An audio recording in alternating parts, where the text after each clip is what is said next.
I never thought the woman I loved would one day look me in the eyes and tell me I was worth nothing.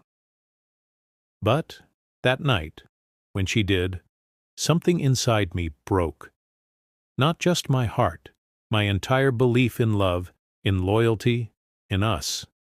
My name's Ethan, and this is the story of how the woman I gave everything to made me feel like a failure, until life decided to flip the script in the most unexpected way. When I first met Claire, I didn't have much. I was working a regular office job, long hours, average pay, simple dreams. She, on the other hand, had everything I didn't: confidence, beauty, ambition. She walked like she already owned the world, and somehow she made me feel like I could too. At first, she loved the simplicity. She said she admired how hard I worked, how loyal I was, how I never gave up. We built our life together: small apartment, cheap dates, laughter echoing in late-night talks.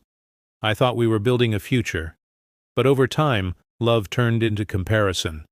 The compliments turned into complaints, the laughter turned into silence, and the woman who once said, "I'm proud of you," started saying, "Why can't you be more like them?" It started small, the expensive tastes. She wanted better clothes, fancier dinners, a bigger house. Every time I said, "Maybe next month," she'd roll her eyes. "Next month, Ethan, next month never comes." I tried. God, I tried.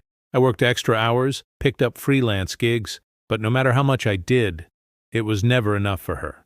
Her friends' husbands were climbing corporate ladders, buying cars, taking vacations. And me? I was just trying to keep our electricity bill paid. One night, after another argument about money, she said something that cut deeper than any knife ever could. She looked at me coldly and whispered, "You know what, Ethan? You're never going to be anything more than average. You're nothing." And then she walked away, leaving me standing in the middle of our dark living room, feeling like my entire existence had just been erased. That night, I sat on the couch until the sun came up. I kept replaying her words in my head. Worth nothing. It wasn't the first time she'd insulted me, but this time, it felt final. Like she'd already made up her mind that I was a lost cause. Days turned into weeks. She stopped talking to me unless it was to complain. She started coming home late, dressing up more than usual, hiding her phone when I walked by. I wanted to believe she was just going through something, but deep down, I knew. I wasn't her priority anymore. And maybe I never had been. Then one morning, a thick envelope arrived in the mail. It had my name written in my grandfather's handwriting. He had passed away a few months earlier, and it still hurt to even think about him. He was the only man who ever truly believed in me. I opened the envelope. Inside was a letter and a key. His words were simple. "Ethan, if you're reading this, it means my time has come. I've left you something. Not because of what you've done, but because I believe in who you are. The rest of the family won't understand, but I don't need them to. Go to the old house. Everything you need is there." My heart was pounding. I hadn't seen that house since I was a kid. It was in the countryside, far away from the city noise, a place filled with memories of peace. When I told Claire about it, she barely looked up from her phone. "Probably just some old junk," she said. "Don't get your hopes up." But I went anyway. When I reached the old house, it was quiet, dusty, forgotten. But the moment I stepped inside, something felt different, like it was waiting for me. In his study behind an old wooden desk, I found a safe, and the key fit perfectly. Inside, there were stacks of documents, a will, and a letter from his lawyer. I opened it, and my hands started shaking. My grandfather had left everything to me: his business shares, his land, his accounts. A fortune far beyond anything I could have imagined, and suddenly the man who was worth nothing had just become the heir to everything. But instead of feeling happy, I felt quiet, because I knew the moment Claire found out, she'd come running back, and this time I was going to be ready. When I drove back home that night, the city lights felt different. Everything looked the same, but I wasn't the same man anymore. For the first time in years, I felt a strange calm, like I finally had power again. Not because of the money, but because I finally saw the truth. Claire was sitting on the couch when I walked in, scrolling through her phone as usual. She didn't even look up. "You were gone all day," she said flatly. "Yeah," I replied quietly. "Had some things to take care of." She sighed, annoyed. "Did your dead grandfather finally leave you something? Or was it just another waste of time?" I looked at her. Really looked at her. The woman I once loved now sounded like a stranger. I didn't answer. I just smiled slightly and said, "You'll see soon enough." The next few days, I played along. I didn't tell her anything. I went to work like usual, acted like nothing had changed. But behind the scenes, I was meeting with lawyers, signing documents, and finalizing ownership transfers. My grandfather E.S. Company, a quiet but powerful real estate business, was now under my name. His estate, the land, the assets, all of it. And the funny thing is, once people found out, everything started to shift. The same colleagues who used to ignore me now shook my hand with fake smiles. The same relatives who never called suddenly wanted to reconnect.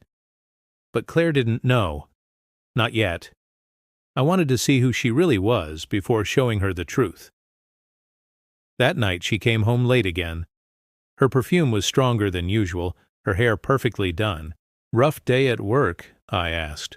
She hesitated, surprised by the question. "Yeah. Long meetings," she said, avoiding eye contact. I nodded slowly. "You know, I passed by your office today. Didn't see your car there." Her eyes widened for a second before she forced a laugh. "Oh, I parked somewhere else." I didn't push, I just smiled and said, "Of course." Later that night, while she was asleep, her phone buzzed on the nightstand. I shouldn't have looked, but my gut told me to. I picked it up. There were messages, dozens of them, from someone named Mark. "Miss you already. Dinner was perfect tonight." And the last one, "He still doesn't know, right?" My chest tightened. Everything suddenly made sense. The late nights, the cold tone, the way she looked at me. While I was breaking my back trying to build a life for us, she was already living another one behind my back. I didn't wake her. I just stared at her sleeping peacefully beside me, wondering how many nights she had lied to my face like this. For the first time in my life, I didn't feel sadness. I felt clarity. The next morning, I made breakfast, something I hadn't done in a long time. She came into the kitchen, surprised. "What's all this?" she asked. I smiled. Just felt like starting the day differently. She smirked, sitting down. "Well, this is new. Maybe there's hope for you after all." Her words were sharp, but I didn't flinch. I just kept smiling. After breakfast, I handed her a small envelope. "What's this?" she asked.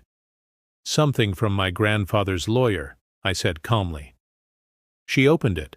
It was a formal letter inviting both of us to a reading of his final estate documents that weekend. Her eyes lit up instantly. "Wait, he left you something?" I nodded slowly. "We'll find out soon." And right there I saw it. That spark in her eyes. Not of love, of greed. For the next few days, she suddenly changed.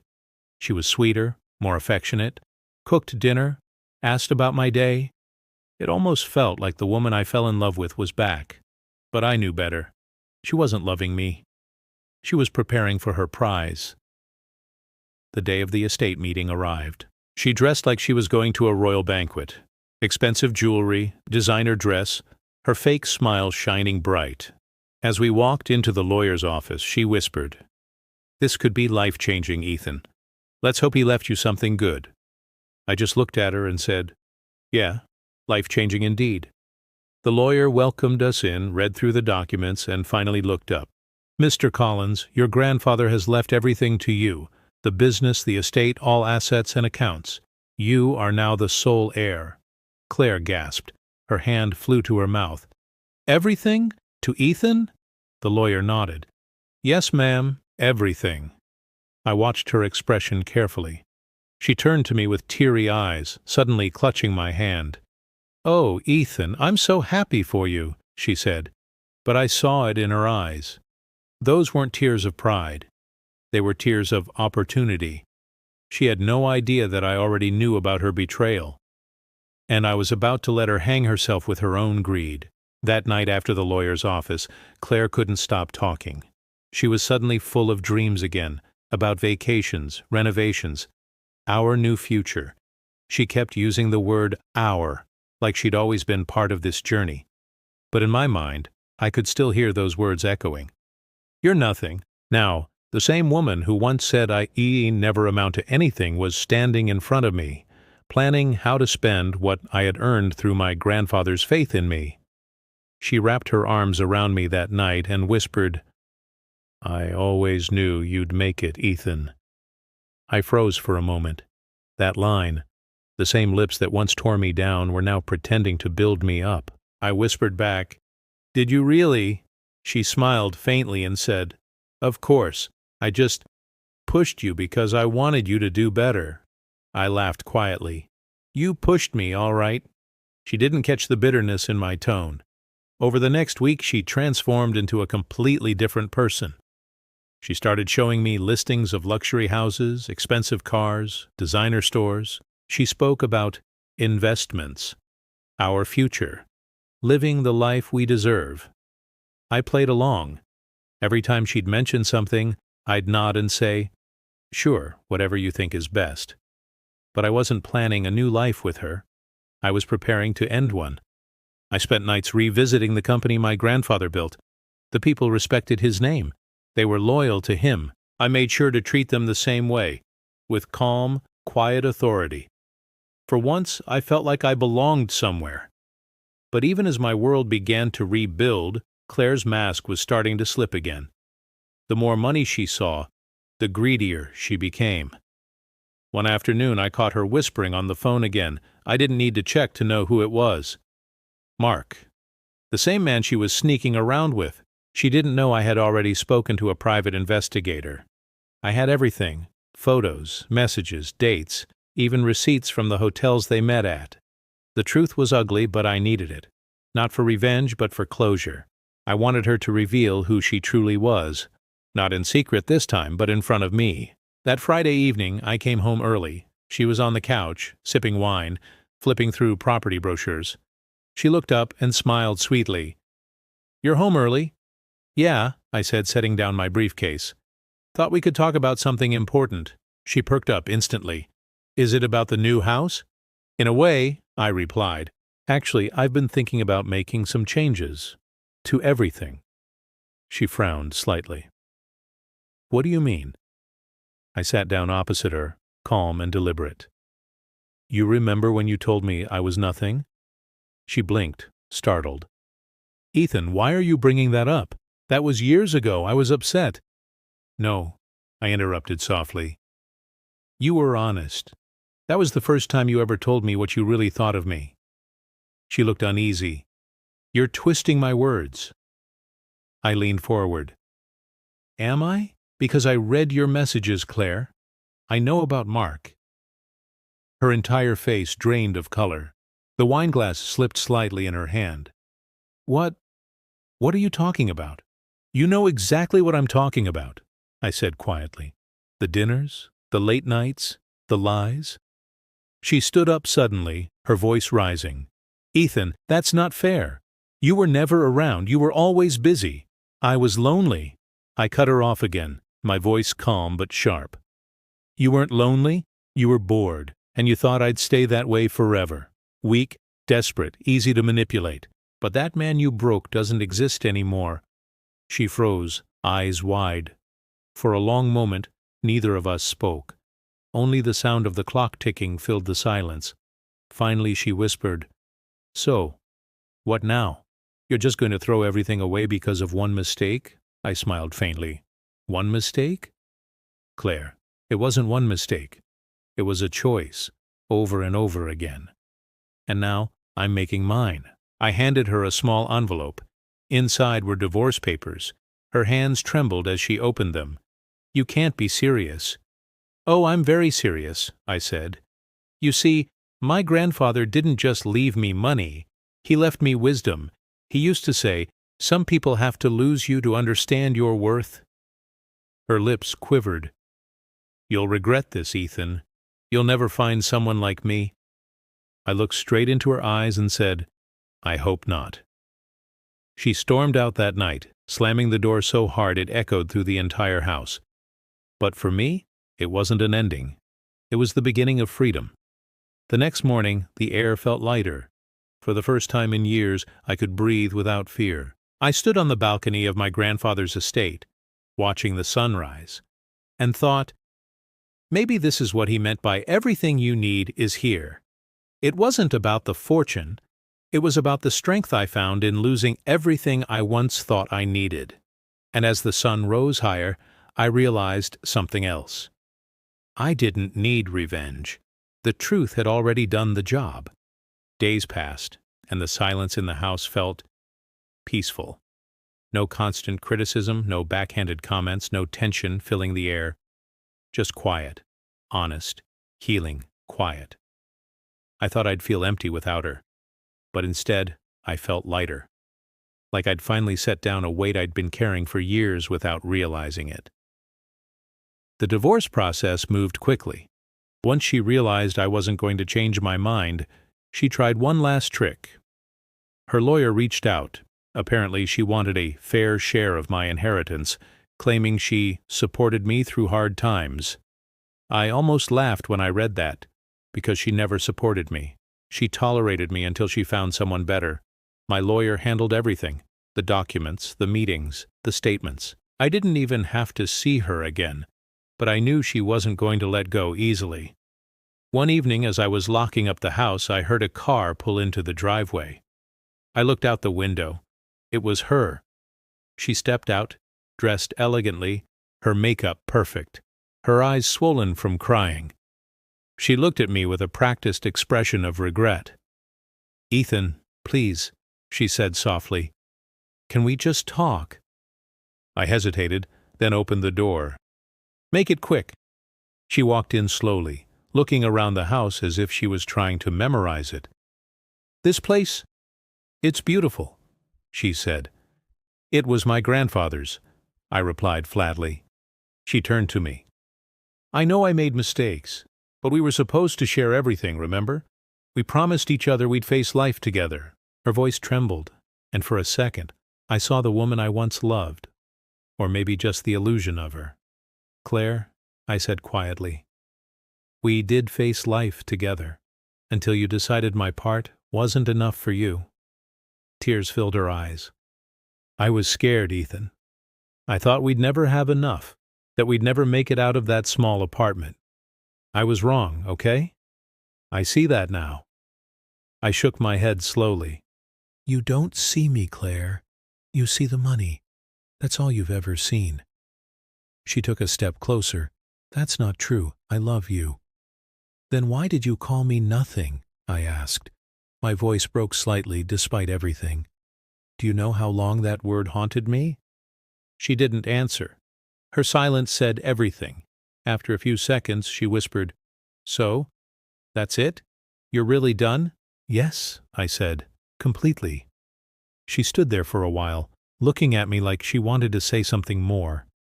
But eventually she just nodded, turned around, and walked out the door. I watched her car drive away until the taillights disappeared into the night. And that was it. The end of a chapter I should have closed long ago. After she left, I sat by the fireplace with a glass of water, staring at the flames. My grandfather's photo hung on the wall beside me, the same calm smile he always had. "I did it, Grandpa," I whispered. "I finally learned." That night, I couldn't sleep. I kept thinking about everything: how quickly love can turn into control, how kindness can be mistaken for weakness, and how silence can sometimes say more than shouting ever could. Weeks turned into months. I focused on rebuilding my life, not around revenge, but around purpose. I restructured my grandfather's company, expanded it into new branches, and started hiring people who truly needed a chance. People like me, once overlooked and underestimated. It wasn't about proving Claire wrong anymore. It was about proving myself right. Then, one afternoon, as I was leaving a business meeting, I saw her again, completely by accident. She was across the street, sitting alone at an outdoor cafe. Her hair was messy, her clothes less polished. She looked lost. For a moment, our eyes met. She froze, then looked away quickly, pretending to check her phone. I could have walked over. I could have said something, but I didn't, because I realized I didn't owe her anger or forgiveness or anything at all. I just walked past, calm and steady, feeling something I hadn't felt in years: peace. That night, I sat on the balcony again, watching the sunset over the hills. The air smelled like rain and freedom. I smiled to myself and thought, maybe she was right about one thing. I was worth nothing to her, but to the man I became, to the life I built, I was worth everything. And that was all that mattered. Sometimes life doesn't give you revenge. It gives you transformation. And that's the kind of justice that lasts forever.